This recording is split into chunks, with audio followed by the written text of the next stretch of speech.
आप देख रहे हैं डर एक साया। अगर आपने अभी तक इस चैनल को सब्सक्राइब नहीं किया है तो कर ले, ताकि आने वाली वीडियोज़ की नोटिफिकेशन आपको जल्द ही मिल जाए।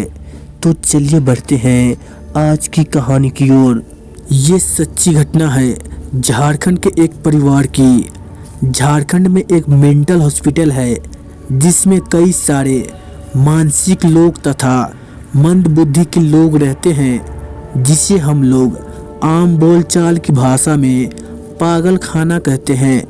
जब मुझे ये पता चला कि वहाँ एक ऐसा भी व्यक्ति रहता है जिसके साथ एक खौफनाक घटना घटी और उसके बाद वो व्यक्ति पागल सा हो गया, तो मैं तुरंत ही झारखंड की ओर रवाना हो गया और मैं वहाँ उस व्यक्ति से मिला। उसका नाम धीरज था। मैं उससे मिला तो सही, लेकिन वो बात करने की स्थिति में नहीं था क्योंकि उसका व्यवहार कुछ अजीब सा था और वो अपना संतुलन खो चुका था। मैं समझ चुका था कि घटनाओं के बारे में इससे तो कुछ भी मालूम नहीं पड़ेगा, इसलिए मैंने वहीं अस्पताल से धीरज के परिवार वालों का पता लिया और उनसे मिलने के लिए चला गया। धीरज का घर अस्पताल से 20 किलोमीटर की दूरी पर था।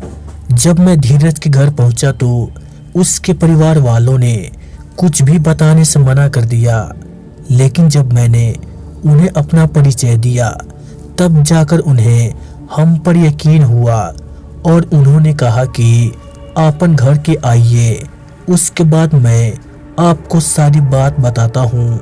धीरज के पिता का नाम गोविंद था, जिससे मैं बातें कर रहा था। धीरज का घर का इकलौता बेटा था जिसकी उम्र 29 साल थी। धीरज की माता का नाम रेशमी था। धीरज उनका इकलौता संतान था। इसी वजह से उन्होंने सारी बातें बहुत ही भावुक होकर बता रहे थे। गोविंद जी ने बताया कि ये बात है तकरीबन 2 साल पहले की। एक रात जब धीरज घर को आया तो उसके कपड़े फटे हुए थे, कपड़े पर मिट्टी लगे हुए थे और चेहरे का रंग उड़ा हुआ था और वो काफ़ी सहमा हुआ था। मैं भी घबरा गया। मुझे लगा आखिर क्या हुआ इसे। मैं जब धीरज से पूछा तो उसने कहा कि कुछ नहीं, मैं बिल्कुल ठीक हूँ, बस यूं ही रास्ते में गिर गया था और मुझे कहीं चोट भी नहीं लगी है।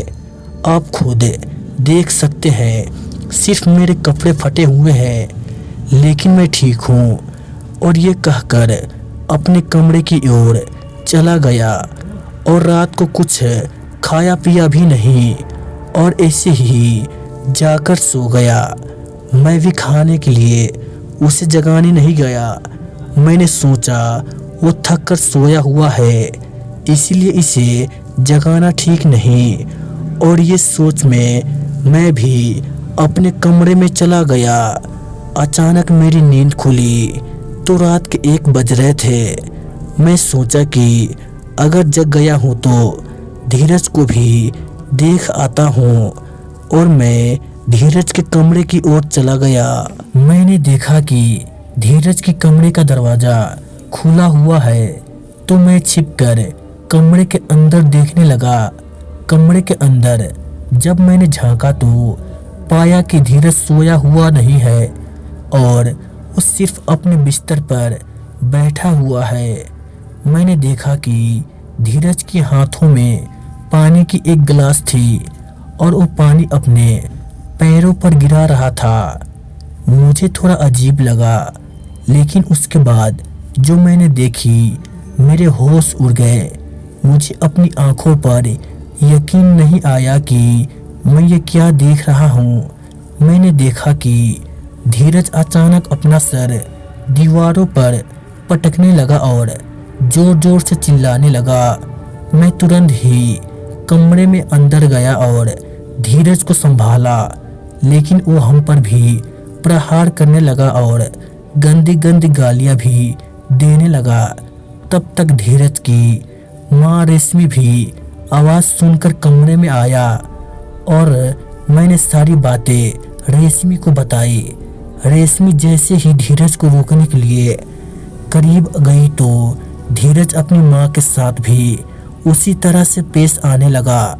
मैं तुरंत ही बाहर जाकर कुछ लोगों को जगाया और रात को ही धीरज को लेकर अस्पताल पहुंच गया। वहां अस्पताल वालों ने बताया कि इसकी मानसिक संतुलन बिगड़ चुकी है। फिलहाल मैं कुछ दवा लिख देता हूं, लेकिन आपको इन्हें किसी मेंटल हॉस्पिटल में भर्ती करवाना होगा।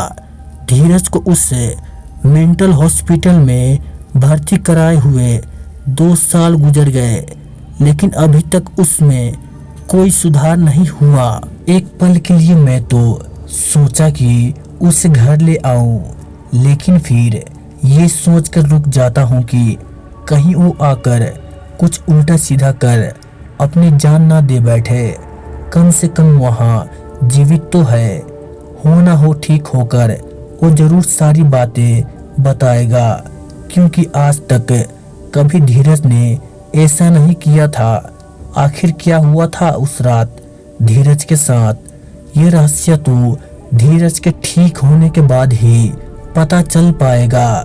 सारी बात जानकर मैं अपने घर को आ गया, लेकिन ये बात मेरे दिमाग में अभी भी घूमती है कि आखिर धीरज ने ऐसा क्या देख लिया था जिससे वो पागल हो गया।